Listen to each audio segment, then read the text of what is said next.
Hello, ये पता चला आप लोगों को कि सिल्वर म्यूचुअल फंड्स अब नए इन्वेस्टमेंट बंद कर रहे हैं। हाँ, बिल्कुल सही सुना। कोटक, एसबीआई, यूटीआई जैसे बड़े-बड़े फंड हाउसेस ने अचानक से लमसम यानी एक साथ मोटा पैसा लगाने पर नो एंट्री का बोर्ड लगा दिया है। आखिर ऐसा क्या हो गया? चांदी में अचानक से ऐसा कौन सा तूफान आ गया है? चलिए फिर इस पूरी कहानी की तह तक जाते हैं। लेकिन शुरू करने से पहले द फाइनेंस वायर को सब्सक्राइब जरूर करिए, क्योंकि हम इसी तरह हर रोज आपको जागरूक बनाते हैं। तो ये है हमारा आज का प्लान। हम बिल्कुल जड़ से समझेंगे कि चांदी के साथ ये अजीबोगरीब हरकत क्यों हो रही है, पर्दे के पीछे की असली कहानी क्या है, फंड हाउसेस ने ये कदम क्यों उठाया, और सबसे जरूरी, इस सारी सिचुएशन में आपको क्या करना चाहिए। चलिए, इस फिल्म को समझने से पहले इसके दो मेन किरदारों से मिलते हैं। एक है सिल्वर ईटीएफ और दूसरा है सिल्वर फंड ऑफ फंड्स। जब तक इनका रोल क्लियर नहीं होगा ना, तब तक क्लाइमैक्स समझ नहीं आएगा। देखिए, सिल्वर ईटीएफ यानी एक्सचेंज ट्रेडेड फंड डिजिटल चांदी खरीदने का सबसे डायरेक्ट तरीका है।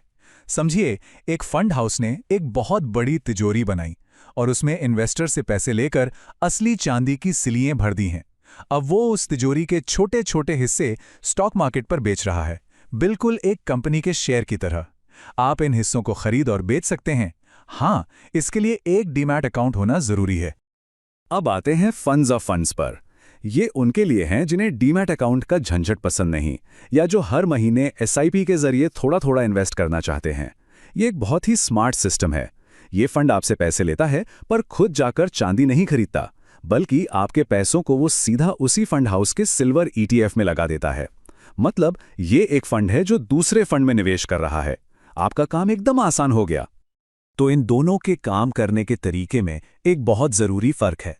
ईटीएफ स्टॉक मार्केट पर ट्रेड होता है, जहां एक इन्वेस्टर दूसरे इन्वेस्टर से यूनिट्स खरीद बेच रहा है। फंड हाउस का इस पर सीधा कंट्रोल नहीं होता। जबकि फंड ऑफ फंड्स में आप पैसा सीधे फंड हाउस को देते हैं। बस यही छोटा सा फर्क इस पूरी कहानी का सबसे बड़ा टर्निंग पॉइंट है। और यही वजह है कि रोक सिर्फ फंड ऑफ फंड्स पर लगी है, ईटीएफ्स पर नहीं। अब आते हैं लाख रुपए के सवाल पर। जब लोग पैसा लगाने के लिए लाइन में खड़े हैं, तो फंड हाउसेस दरवाजा बंद क्यों कर रहे हैं? आखिर उन्हें क्या दिक्कत है? जवाब है, प्रीमियम का एक बहुत बड़ा खेल चल रहा है। ऑफिशियली फंड हाउसेस कह रहे हैं कि वो निवेशकों को बचाने के लिए, उनकी सुरक्षा के लिए ऐसा कर रहे हैं। बात तो काफी शरीफों वाली लगती है ना? लेकिन सवाल ये है, बचा किस चीज से रहे हैं? ऐसा कौन सा खतरा है जो हमें दिखाई नहीं दे रहा? असली वजह ये चार्ट दिखाता है। देखिए, आम दिनों में भारत में चांदी का भाव इंटरनेशनल मार्केट से आधा 1% तक महंगा होता है, इंपोर्ट ड्यूटी वगैरह की वजह से। लेकिन अभी हालत ये है कि ये प्रीमियम 10 से 12% तक पहुंच गया है। यानी आप 100 रुपए की चीज के 112 रुपए दे रहे हैं। इसको एक एग्जाम्पल से समझिए। मान लीजिए शाहरुख खान की नई फिल्म लगी है और सारे टिकट सोल्ड आउट हैं। थिएटर के बाहर एक ब्लैक करने वाला 500 रुपए की टिकट 2000 रुपए में बेच रहा है। क्यों? क्योंकि डिमांड बहुत ज्यादा है और सप्लाई है ही नहीं। टिकट वही है, फिल्म वही है, सीट वही है, लेकिन आप सिर्फ उस टेम्पररी क्रेज के लिए 1500 रुपए एक्स्ट्रा दे रहे हैं। चांदी के साथ अभी बिल्कुल यही हो रहा है। और यही है सबसे बड़ा खतरा। मार्केट एक्सपर्ट्स साफ साफ चेतावनी दे रहे हैं कि जैसे ही फिजिकल सिल्वर की ये कमी पूरी होगी, ये 12% का प्रीमियम हवा में गायब हो जाएगा।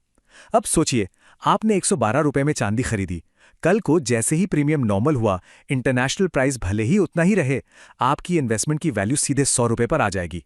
मतलब बिना किसी मार्केट क्रैश के आपको 12% का सीधा सीधा नुकसान। तो यहां पर दिमाग में एक लॉजिकल घंटी बजती है। अगर प्रीमियम इतना ही ज्यादा है और रिस्क इतना बड़ा है, तो सिल्वर ईटीएफ अभी भी खरीदने के लिए अवेलेबल क्यों है? सिर्फ फंड ऑफ फंड्स को ही क्यों बंद किया गया? इसका जवाब कंट्रोल शब्द में छिपा है।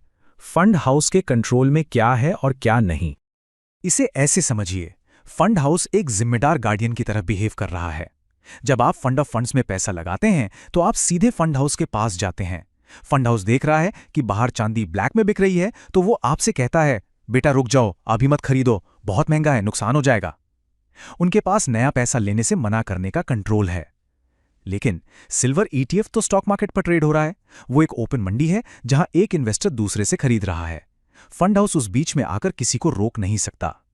इसीलिए वो जहां ब्रेक लगा सकते हैं, यानी फंड ऑफ फंड्स में, वहां उन्होंने इन्वेस्टर्स को बचाने के लिए ब्रेक लगा दिया है। तो अब जब हमने इस जासूसी को अंजाम दे दिया है, तो सबसे अहम सवाल पर आते हैं। अब हमें क्या करना चाहिए? ऐसे हालात में इन्वेस्ट करने का सही तरीका क्या है? चलिए आपके लिए एक मास्टर प्लान बनाते हैं। सबसे पहले याद रखिए कि चांदी आपके पोर्टफोलियो का मेन हीरो नहीं, बल्कि एक इंपॉर्टेंट सपोर्टिंग एक्टर है। एक्सपर्ट्स कहते हैं कि गोल्ड और सिल्वर मिलाकर आपके टोटल इन्वेस्टमेंट का 10 से 15% से ज्यादा नहीं होना चाहिए। यह आपके पोर्टफोलियो को मार्केट के उतार चढ़ाव में एक कुशन देता है। अब आते हैं सबसे स्मार्ट स्ट्रैटेजी पर। इस वक्त मार्केट को टाइम करने की कोशिश करना, यानी सबसे नीचे खरीदने का इंतजार करना, बेवकूफ़ी होगी। सही तरीका है स्टैगर्ड इन्वेस्टमेंट, यानी थोड़ा थोड़ा करके निवेश करना। अगर आपको 1 लाख रुपए लगाने हैं तो उसे एक साथ मत डालिए, उसको 10-12 हिस्सों में बांटकर हर महीने थोड़ा थोड़ा इन्वेस्ट कीजिए। इससे आपको अलग अलग प्राइस पर खरीदने का मौका मिलेगा और आपकी एवरेज बाइंग कॉस्ट बेहतर हो जाएगी। इससे टेंशन भी कम होती है। इस सारी गड़बड़ और शॉर्ट टर्म प्रॉब्लम के बीच क्या चांदी एक अच्छा लॉन्ग टर्म इन्वेस्टमेंट है भी या नहीं? चलिए इस उतार चढ़ाव से दूर हटकर बड़ी तस्वीर देखते हैं। क्या सिल्वर का भविष्य सुनहरा है? सबसे पहले तो ये देखिए कि पिछले 1 साल में चांदी ने लगभग 79% का रॉकेट जैसा रिटर्न दिया है। यही वजह है कि हर तरफ इसकी चर्चा है और डिमांड आसमान पर है। लेकिन यही एक चेतावनी भी है। जब कोई चीज इतनी तेजी से भागती है तो उसमें चलती ट्रेन में चढ़ना थोड़ा रिस्क भरा हो सकता है। लेकिन इन शॉर्ट टर्म प्रॉब्लम्स के बावजूद सिल्वर की लॉन्ग टर्म कहानी बहुत सॉलिड लगती है। क्यों? क्योंकि सिल्वर अब सिर्फ गहने या बर्तन बनाने के काम नहीं आती।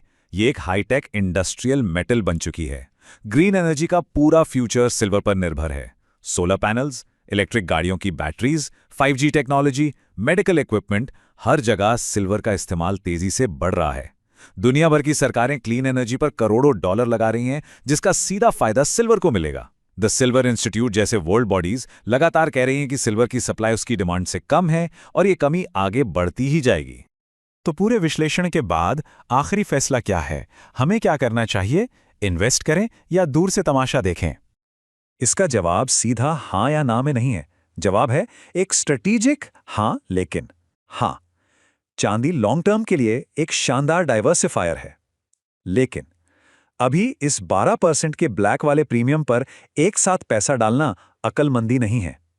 बेहतर है या तो प्रीमियम के शांत होने का इंतजार करें या फिर SIP या स्टैगर्ड अप्रोच से धीरे धीरे अपनी पोजीशन बनाएं। और एक बात, ऐसी ब्रेकिंग अपडेट्स और भी तेजी से पाने के लिए हमारे चैनल के कम्युनिटी पोस्ट के साथ जरूर एंगेज कीजिए। वहां हम आपको ये जानकारियां बहुत जल्दी दे पाते हैं। अगर आपने यहां तक ये पूरा विश्लेषण देखा है तो चलिए एक प्रिडिक्शन गेम खेलते हैं। आपके हिसाब से अगले 5 साल में सिल्वर का भविष्य क्या है? कमेंट में ऑप्शन ए लिखिए अगर आपको लगता है कि ये डबल से भी ज्यादा होगा, या ऑप्शन बी अगर आपको लगता है कि इसमें ठीक ठाक बढ़ोतरी होगी। देखते हैं हमारे कितने दर्शक सिल्वर को लेकर सुपर बुलिश हैं।